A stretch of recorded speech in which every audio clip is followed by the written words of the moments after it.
Welcome to Fire Talk, where we give you the latest news and updates on Southeastern University athletics. I'm Kent Ingle, the president of Southeastern University. Joining me, as always, is Drew Watson, our director of athletics. Good to see you, Drew. How are things going this week? They're going well. We had a former baseball player make his major league debut last night. Jonathan Bermudez. Yes, he pitched 3 2/3 for the Marlins. Yeah. Had a really good outings. Great outing. 6 hits, 3 strikeouts, so really proud of him. That's good. Well, hopefully he can help the Marlins a little bit as we wind this season up. They need a lot of help, don't they? No, that's great. No, he was now when he was drafted by the Astros. Astros first. Okay. Astros. He came up to AAA with them, I believe, and then had some injury problems. Went to San Francisco with the Giants and has landed in Miami. Yeah, and he, of course, was an incredible pitcher for us, helping us to secure that 2018 World Series, right? Yeah, he was the pitcher of the year that year. Wow. Extremely good year, and he was lights out. Yeah, no, that's exciting. Hey, by chance, did you, I know we talked about In-N-Out burgers last week, and that's all I've been thinking about all week. Like, I got to get out somewhere and get an In-N-Out burger. But you mentioned all the secret. Did you have a chance to find out some of those secrets? I did. Did you know there was something called the Flying Dutchman? I had heard about it, but I wasn't quite sure if I knew exactly what's placed in it. That's just 2 burgers and 2 pieces of cheese, slices of cheese. That's it. Huh? No burger, no anything else. And you can get a grilled cheese. Yeah, I knew you can get a grilled cheese. Yeah, okay, and then mustard grilled. Does that come with sauce and all that? It comes with everything except it's extra cheese, but no bun, no burger. Okay. Then of course, what everybody likes to order off this menu is the Wish Burger, which basically is like a double without the beef. So it's a vegetarian option. I heard someone say that should be called a bad decision. Yes. When you go to In-N-Out. Why would you? Wow. Yeah. I mean, you want the beef. Really. Then a couple more. I think we talked about protein style last week. It's a lettuce wrapped burger. Yeah. Right. No bread. But lettuce. There is a 3x3, which is 3 beef patties. Okay. 4x4, which is 4 beef patties. But what was surprising to me is there's a 16x16. Wow. You know what? We should do a contest. Right here on the show. We should try to fly In-N-Out and a 16x16, see who can down it the fastest. I'd go for that challenge. I would go for that too. Maybe we do the show sometime this year. Let's make that happen. Okay. And you know what? Another thing, why don't we create some of these secret menus for Toscana?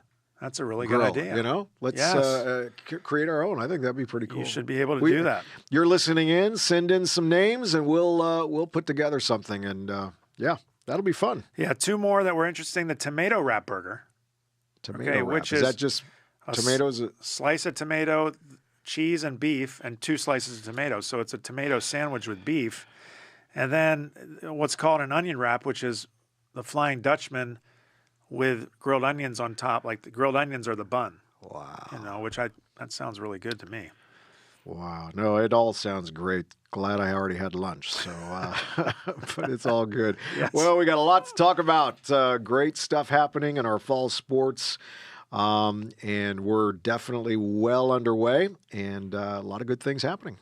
Yeah, we've got volleyball, men's soccer, women's soccer. They've all started. Where do you want to start? Why don't we start with volleyball, where the Fire traveled to Montgomery, Alabama, to participate in the Faulkner tournament. We had a good weekend, winning 3 out of the 4 matches, improving our record to 5-2. How was the weekend from your vantage point? Well, we started with a tough match. We faced University of Mobile, who's always an NAI tournament qualifier. Took the first set 29-27, a really tight, intense match, but then dropped the next 3, so lost 3-1. Beat 2 weaker opponents on Saturday, but closed out on Friday. But on Saturday, closed out with Dillard, who is extremely tall. They've got a very tall team, and we took care of them 3-1. So I know Coach Phelps is excited. We had her on the show last week. She's excited about how the team's playing. And what's up next? Well, they've got two weeks off basically to kind of heal up. But sometimes that's good because you play, and especially as a new coach, you get to see what you've got. Then you've got 2 weeks to kind of tinker and make some changes. So What's next is September 6th. We travel to Florida Memorial. When's our first home game? September 11th. September 11th. Against Okay. New College, Florida. All right. Looking forward. First time we've played New College First time, in yeah. volleyball? Yeah, I know no- in basketball we have. Yeah, nobody knows anything about them. Okay. They canceled a match last week. We're trying to get an eye on them, but Okay. hopefully we can see them play in the next couple of weeks. Great. Well, let's talk about women's soccer, where the team had their season opener on Saturday at Thomas University and beat the Nighthawks 4-3.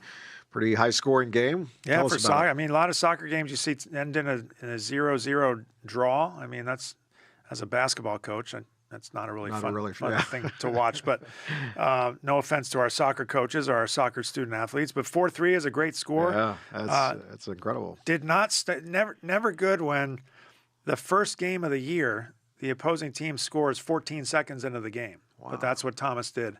About 5 minutes later, Ariadna Lozano scored our first goal. Madeline Davis had 2. They came back and tied it, but we won the game on an own goal. And so we took a shot. It went off the goalie, hit one of their players, and went in the goal. So Wow, that sounds like an exciting game. When does the team take the field next, and when can we see them at home? This Saturday, we play at 1 o'clock against number 13, Truett McConnell. Of course, the Fire ranked 23rd, so it's always nice to see a top 25 match. And then, and so at home too. Home and our first and our the next match. So. Great. Let's talk about men's soccer, where the team opened up with a trip to Columbia, Kentucky. They played number 18, Lindsey Wilson, to a 1-1 draw before falling to number 22, ranked Bethel, 4-0. Seems like 2 completely different results there. What can you tell us about the weekend? Yeah, I think we according to Coach Roberts, we are a better team. We've got a lot more depth this year. Lindsey Wilson is a perennial top 10 team. I think Coach was happy about the 1-1 draw. It was a very intense game. Now, the one thing that'll kill a coach, missed free throws kill basketball coaches. Right. Missed serves kill volleyball coaches. Missed PKs, penalty kicks, just keep soccer coaches up at night. And we did miss a PK late in the second half that would have given us the 2-1 win. But 1-1 draw is a good one. But then the next day we played number 22 Bethel, real tough. But with about 22 minutes to go, they scored and then scored 3 more. It just kind of ran out of gas. Okay. We're excited to get back on the pitch. Yeah, I know anytime a team has a game like that, they're anxious to get back out on the pitch. When do the guys get to take the field again? They actually are out there tonight. Go Okay. to University of Tampa for an exhibition match against the Spartans. That's great. That's exciting. And Is home. Have we played Tampa ever before? We do. We exhibition them each year. Okay. They're not particularly strong. They're good. They're D2, but they're baseball teams defending national champ in D2. Soccer's not so much. Okay. But the team plays Monday at matinee, 11 a.m. against Montreat on Monday. All right. Great. And then we, of course, have bass fishing, where the team competed in the Bassmaster College National Championship last week at Lake Hartwell in South Carolina. Had 2 pairs participating in the tournament, which is a first for our program. So how'd they do? Andrew Reddy, Trey Garrett plays 23rd, and Connor Koch and Kane Weekly plays 53rd. There are 180 teams there, so that's pretty good. Pretty good for our first time there. Yeah, that's great. We're proud of what they're doing and able to see this kind of first year, what they accomplished there. And so when's their next tournament? They go in September. Okay. That's their next one coming up. Yeah. All right. Great. Well, we love to talk about all good things happening in fire athletics, and those things can't happen without the support of our sponsors. Sponsor for today's show is Regal Automotive. Regal Automotive Group, your source for all things automotive in the Lakeland and Winter Haven area, a full-service dealer group offering a vast range of quality auto brands and backed by stellar customer service. Specializing in Chevrolet, GMC, Kia, Honda, Acura, Regal Automotive is a proud partner of the Fire Athletic Program. Let Regal Automotive be your first choice when shopping for a brand new car, SUV, or pick up a truck. So grateful for their support of fire athletics. Sure. Well, it's a big week for our last sport to talk about today, fire football. It's our home opener this weekend, and here to join us is our head football coach, Adam Waugh. Welcome, Coach. Happy to have you here. Thanks. Great to be here with you. You excited? Yes, very much so. We're really excited to play a real game and stop practicing versus each other. I think the guys are about sick of that, and we're ready to see Faulkner come in here on Saturday night. That's great. Well, we have a history with Faulkner, and think it was our first game when we started 11 years ago in Alabama. Yeah, Montgomery. Yep. So yeah, excited to have him here for our first game. Yeah. Well, so you're our head football coach. Huge, impactful job you have on campus. But you have another job, probably more important, and it's Little League. It's a Little League coach, correct? Yes. Tell us a little bit about how that assignment's impacted you as a coach, and more importantly, as a father. Well, I have 3 children. I have 2 daughters, 12 and 11, and a son that's now 9. And I've had the good fortune to coach their softball teams and baseball teams. Wow. So I've had a chance to do both of those in the spring. And the pressure might be greater coaching Yes. middle school girls than anything I've ever done in my life. Because if you yell at them like I yell at my guys, they're going to cry. Yeah. But it's been a lot of fun, and thankful for the flexibility of Drew and the athletic department that I have some time to be able to do those type of things. And it makes me realize that I just love to coach. I don't care what age, what level. It's just fun. It's a calling. Now you're in your 3rd year as our head football coach. How would you say you've developed as a coach over your time here? What are your favorite parts of coaching fire football? Well, one, this is a great place, and the support from the administration on down to everybody we deal with around campus is just wonderful. Everyone is plugged into the scoreboard. Everyone's rowing the same direction, which is not always the case at every school I've ever been. So what I tell Drew sometimes is, that first year I was the interim coach, and so I was just trying to figure it out on the run. But now that I've had a full year under my belt of figuring out how everything operates, I think we're creating the culture and the type of program that we want to have for a long time to come. The funny thing is, the tough part is sometimes I don't get to coach as much as I would like to anymore. There's a lot of administration work and things like that where I'm coaching the coaches, but I love SCU. It's been good to me and my family, and we really like the team we're putting on the field. We are absolutely grateful for you and your leadership for fire football. It's been amazing, and we're definitely looking forward to this season and what's in store for all of us for sure. So we're coming off a 5-5 season. It's always good to have it 0-0. There's the whole season in front of you, a lot of excitement. So what can you tell us about the team? Who are some players that we need to watch? Well, we're really excited about the group we have coming back. We have a nice mix of veterans that have been with the program. We have some transfers coming in that we think will make an immediate impact. And then we have a really strong freshman recruiting class as well. So, on the offensive side of the ball, we have a good quarterback battle going with Henry Osted and Nate Michael and Hudson Jones, among others, Zach Ployce and Will Bones. So we have some really good depth at quarterback, which is what we've needed. We have a great group of running backs. We're probably going to play 4 or 5 running backs this year that are all talented kids. And then the offensive line is much improved. And then at wide receiver, we have a very deep group of wide receivers, guys that can run fast and go get that football. So you mentioned the transfers. We were ranked number 1 in the NAI for our transfer class. Yes. And college football's changed. It used to be years ago you brought in all freshmen and you developed them, and you don't really have that luxury anymore. So the transfer portal is important. And our assistant coaches worked really hard at finding targets for our immediate needs at certain positions, and we were unfortunate to be ranked by one publication as the number 1 transfer class in NAIA. So we're excited about those guys and hope it proves out on the field. That's good. Now, our word of the year is fuel the fire. So what does that mean to you, and how do you think it's going to apply to your role as coach of the team as we move into this season? Well, we love Fuel the Fire. We've actually used that as a hashtag in the past on some of our Twitter or X posts, and it's been great because we're trying to develop well-rounded young men, good athletes, good men of character, and guys that are strong Christians and dedicated to growing spiritually. So I think as you talk about fueling the fire, whatever that is, whatever field that is, I think you have to find ways to build it stronger and grow. So I think, we do a lot of things spiritually to help our guys grow in that sense because, they're all at different areas of their walk.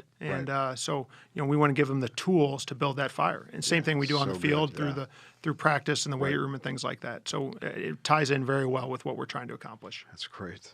Yeah, one of our main goal in fire athletics, as you know, is to give student athletes an encounter with Jesus. And so you mentioned that piece. What are some of the things you do, when we talk about faith-infused football? What are some of the things you do for your players in that area? Well, we have a lot of programs that we like to do, and the big thing we try to do is make them player-led.